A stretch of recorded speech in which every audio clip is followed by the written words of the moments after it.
In other words, our proposals are 98.4% similar. But in that 1.6%, I have serious concerns about the revenue projections and about the plan to sell Chicagoans' debts to debt collectors, both because I do not believe there is any way to actually sell that debt, and because I don't agree that this is a principal way of raising revenue by aggressively going after those with the least ability to pay. After today's vote, it is clear that at least 20 other members agree with me. Even so, the vast majority of this proposal, which protects Chicago, is the most important thing here. And we protect Chicago by investing in community safety through investments in our community violence intervention, as well as violence prevention and intervention programs. We continue our investment in young people, 30,000 youth jobs, so that we can expand our youth employment programs for the 4th year in a row. Investments in our Department of Law so that we can protect our city from federal overreach and the illegal attempts to withhold federal dollars. We make the largest investment in our public schools in the history of Chicago, with $500 million investment so that every single school community has the resources that they need to succeed. And it maintains our investments in mental health and crisis response teams so that we can continue to expand our work around mental health care. In a difficult budget year, our proposal managed to make historic investments that will benefit all of our residents and our city as a whole, as we manage to contain costs without mass layoffs or cuts to vital services that the people of Chicago rely upon. And even more importantly, without balancing this budget off the backs of working people. That has always been my red line, and we were able to maintain that. We did ask corporations and big tech through increasing the PPLT and through our smart tax to put a little bit more skin in the game so that we can fund the services that make our city the most amazing city in the world. We also introduced our own final proposal today that makes the full advance pension payment with a responsible approach that does not rely on speculative revenue that ultimately is a one-time fix that disproportionately hurts working families. I know we're going to be back at it again tomorrow, but with that, I'm happy to answer any of your questions. All right, we're going to do one question just to get through everybody, and questions are not mandatory, so only if you have one. Go ahead. Hi, Mayor. Hi. Do you plan to veto this proposal?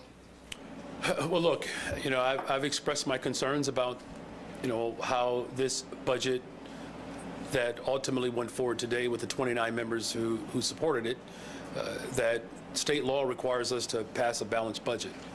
Again, there are some serious, significant concerns that I have, and quite frankly, the concern that troubles me just as much as the fact that there are some concerns about whether or not it's actually balanced is the fact that there's an attempt to sell off debt, to send debt collectors after working people.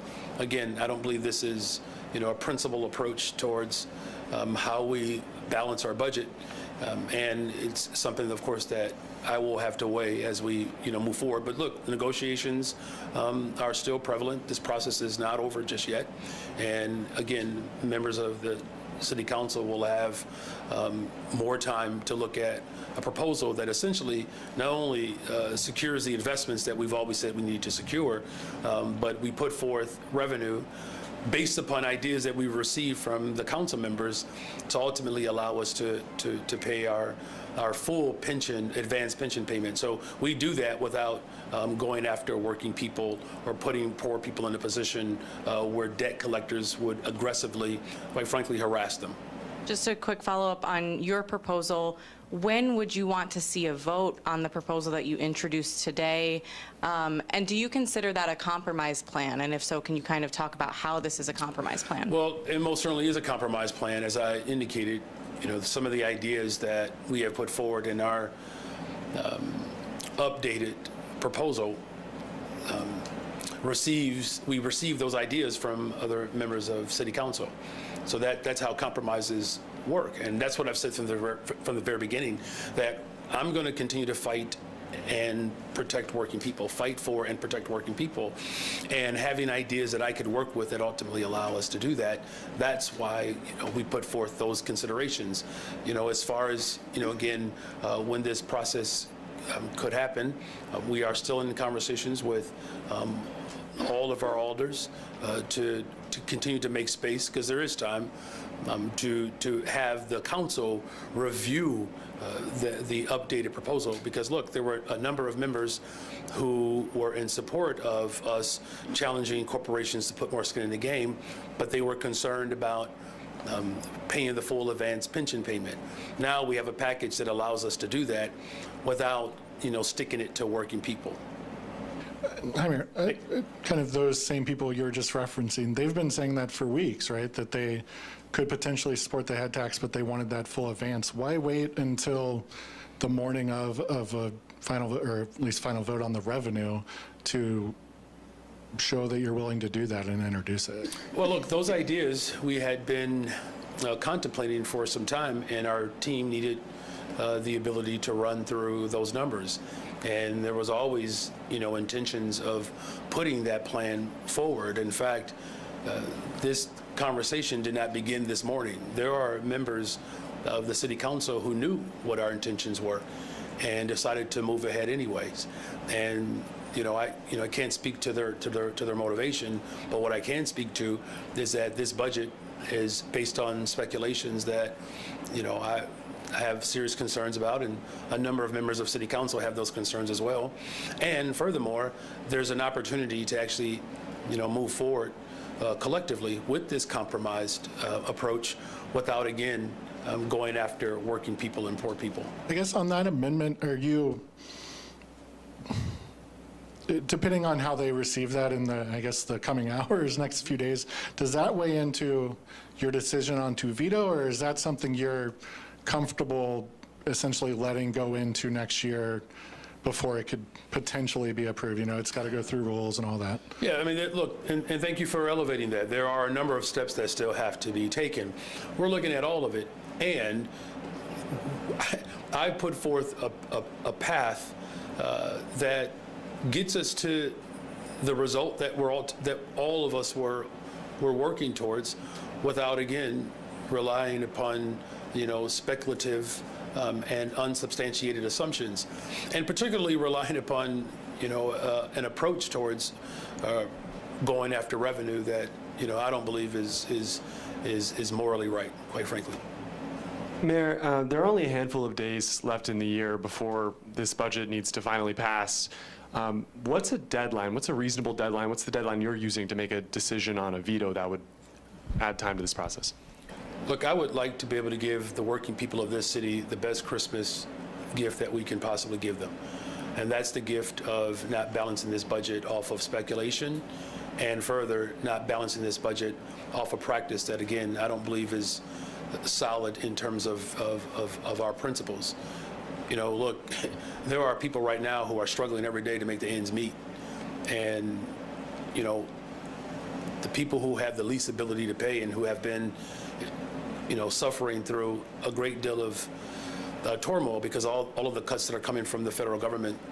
This is just, I believe, not only short-sighted, but it comes up bankrupt to me morally, because I believe there's a stronger approach to being able to balance this budget without, again, going after working people and poor people. So, I would like to be able to get this done in time for the celebration of our Lord and Savior Jesus Christ's birthday. But you're using language like morally bankrupt. It's harsh criticism. Do you think that makes it rise to the level of deserving a veto? It's not clear, and it's really important for the city to understand that right now. Which part is not clear? Whether you want to veto this or not. Well, look, that decision has not been made. What I've said repeatedly is that if I have a particular moral and I express that, that's not necessarily being harsh.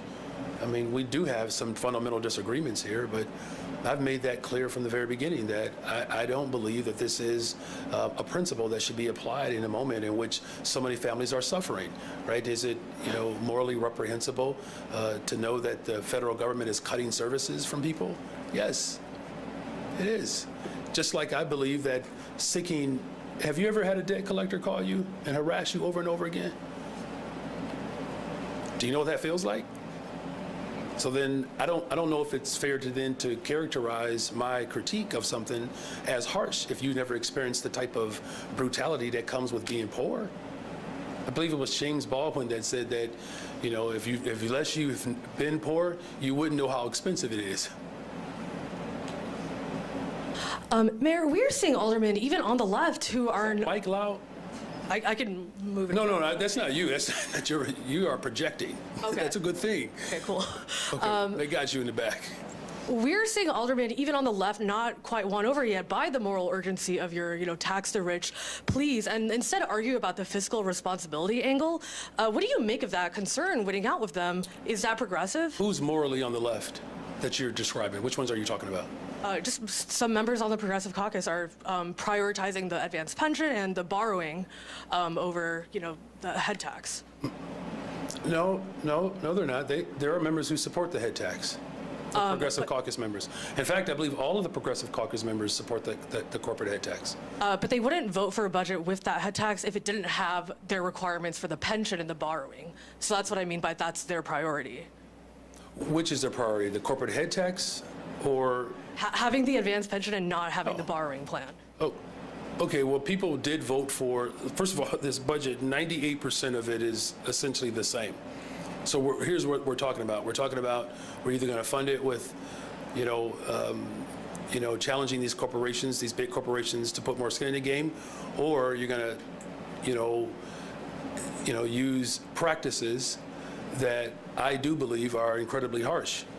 And, you have to speak to those individuals, why they believe that particular approach was worthwhile their vote, but.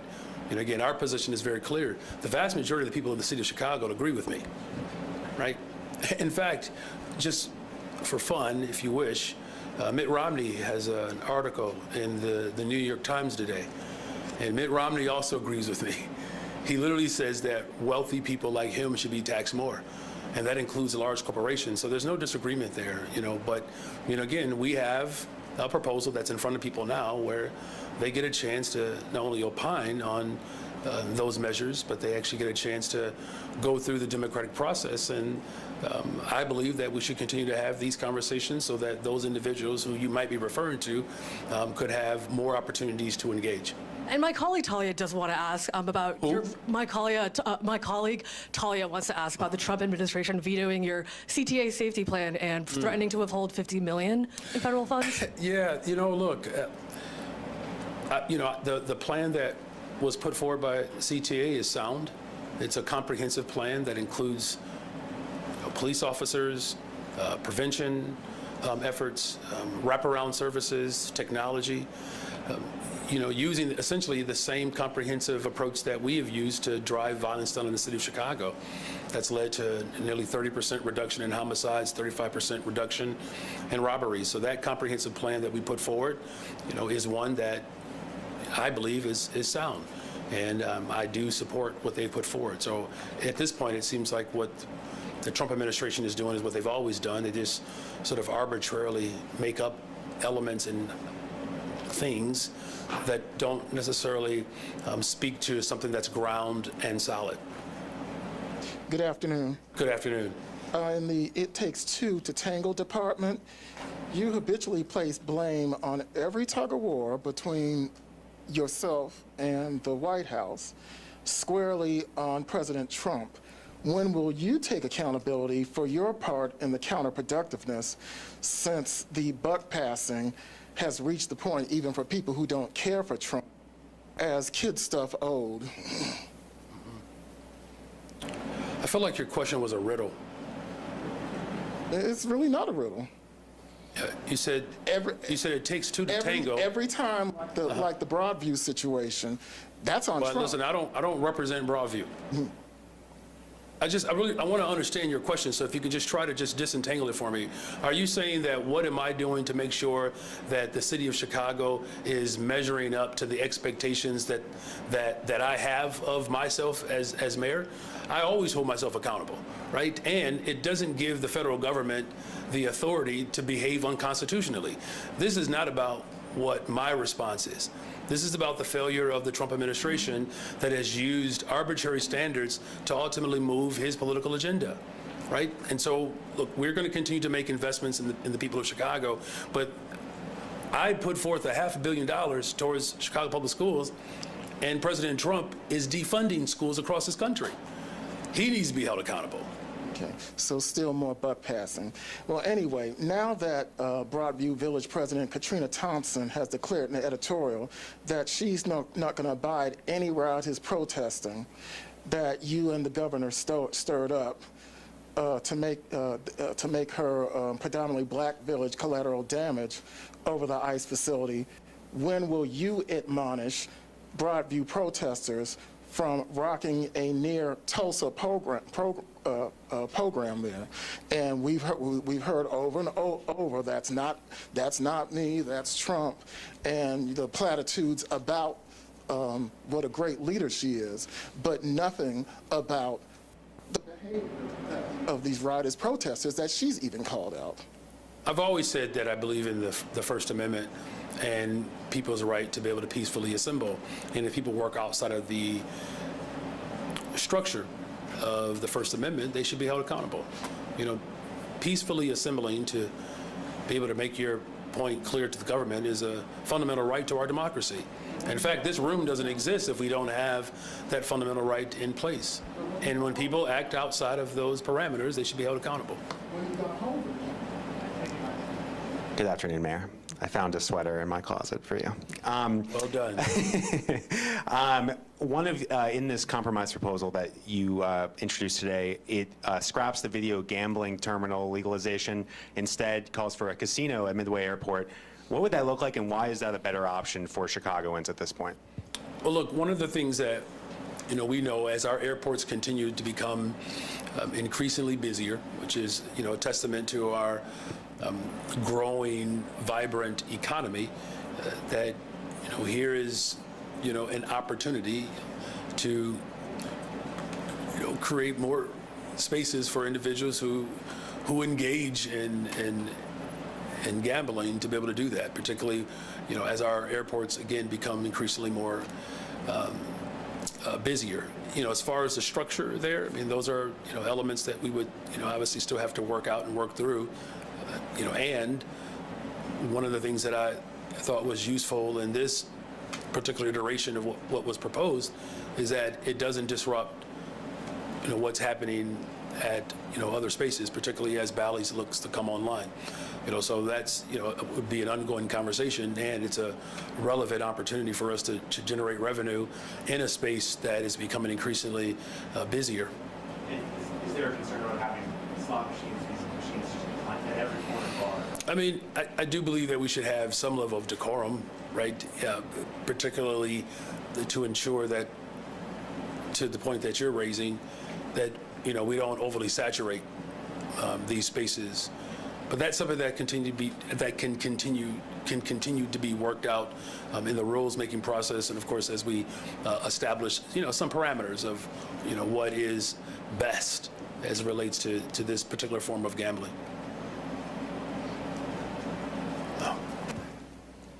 Mayor Johnson, I've interacted with hundreds of thousands of real Chicagoans, real working people, who say that it's your budget that they're worried about. It's your property taxes that they are afraid will force them out of their homes.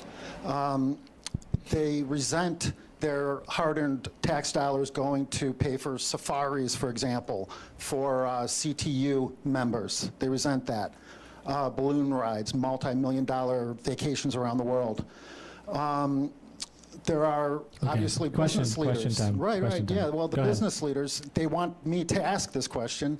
They say that it's hard enough to retain qualified workers when they see headlines every single day of people, women being punched in the face, working downtown. A woman pushed out of a wheelchair and raped on a CTA platform. Well, we need the question. You even said it was an isolated incident when Bethany McGee was set on fire, 26-year-old Bethany McGee. Very, very cold, heartless response to that tragedy. She's fighting for her life.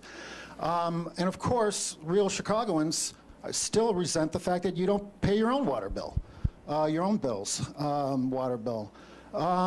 Here you are saying that you don't want debt collectors. William. But your own plan, if you don't mind, I'd like to ask my question. I'm more than happy to ask the question. Your plan would hire more attorneys to go after debt, the debt.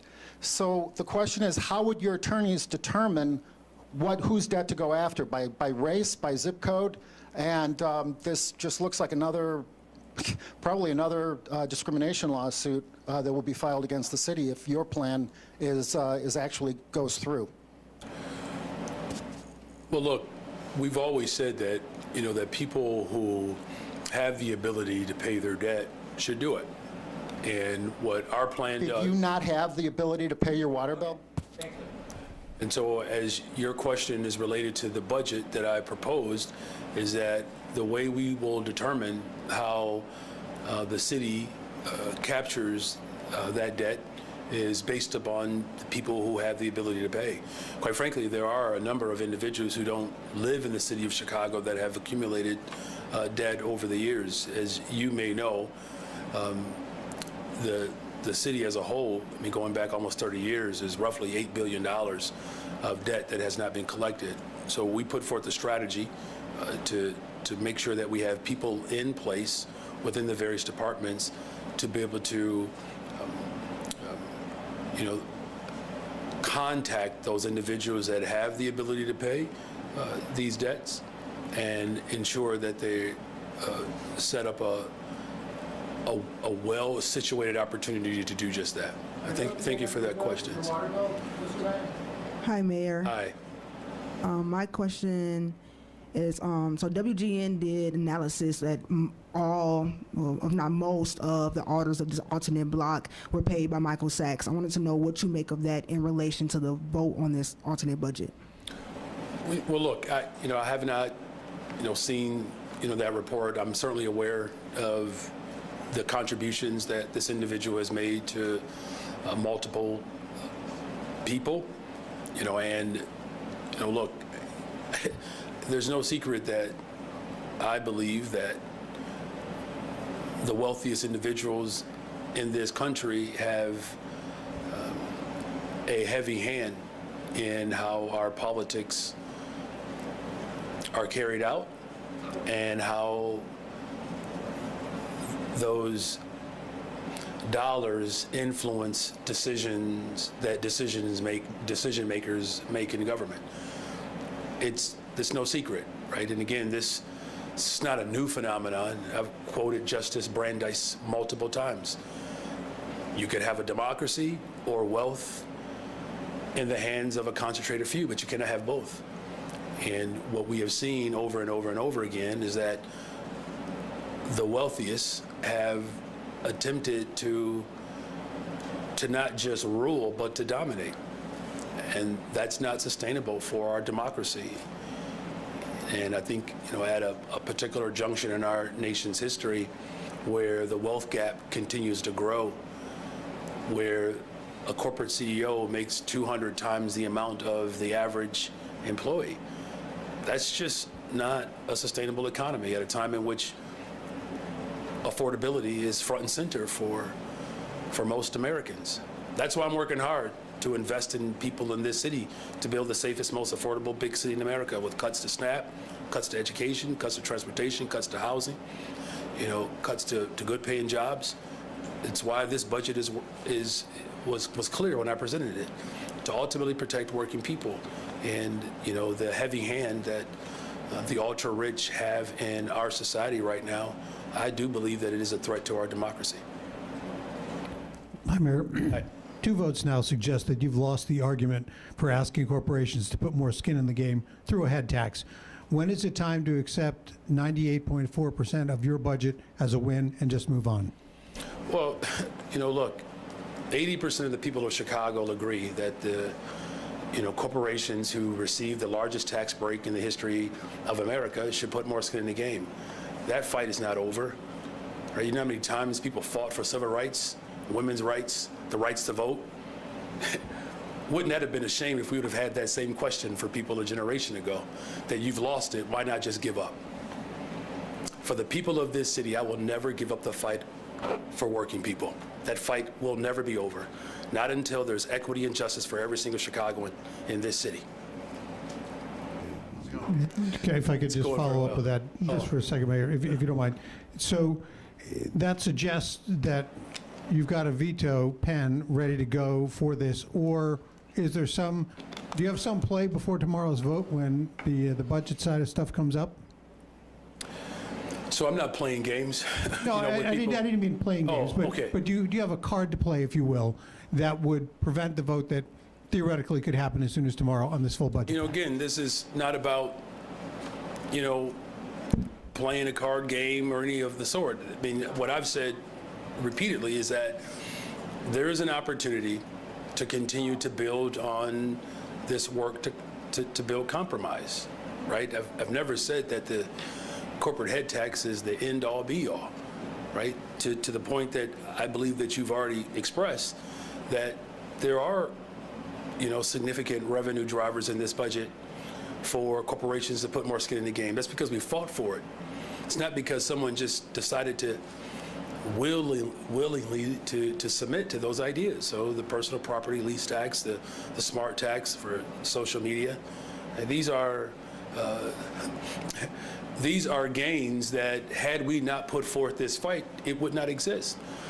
So what I'm offering, as I've continued to offer, the ideas that have been submitted to me, we have found a pathway to be able to do it all. The 98.4%, you're right, that is a win. That's a win for the people of Chicago.